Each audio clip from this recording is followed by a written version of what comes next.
Babel 2025, da, l-am întrebat pe Ranin, este ediția 13, așa zis, sper să meargă bine. Cum să nu meargă bine când are și o mâță neagră pe afiș, adică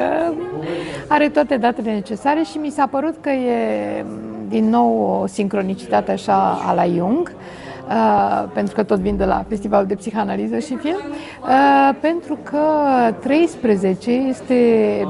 cifra fetiș a lui Claude Lelouch. Și afișul de anul acesta de la Cannes a fost tocmai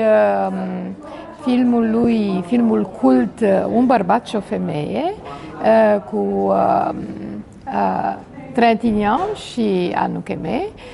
și pe o parte erau îmbrățișați cu ea spre noi și pe partea cealaltă a afișului, sau al doilea afiș, dacă era cartolină era așa, dacă nu era al doilea afiș, era invers sărutul între cei doi, pentru că nu-i prindeau niciodată din față pe amândoi. Și mi s-a părut foarte frumos, pentru că,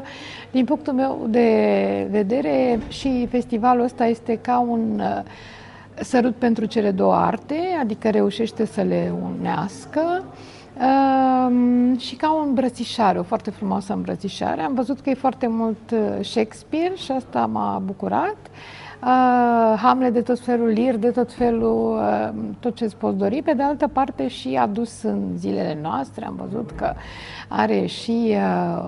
o ilustrație de asta, așa, cu inteligență artificială, chiar dacă în principiu sunt total împotrivă, la el arată bine până și asta, nu știu cum reușește.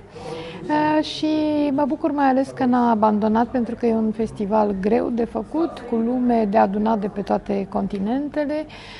cu spectatori însă care sunt fericiți pentru că și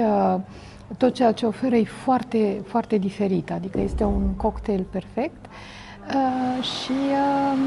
de-abia aștept și ediția viitoare și mai ales închiderea cu Hamletul de la Craiova, pentru că acolo nu l-am văzut și uite așa am reușit să recuperez ce mi-a scăpat și, bineînțeles, în filmele, pentru că de asta sunt aici, Ogma de la Dogma și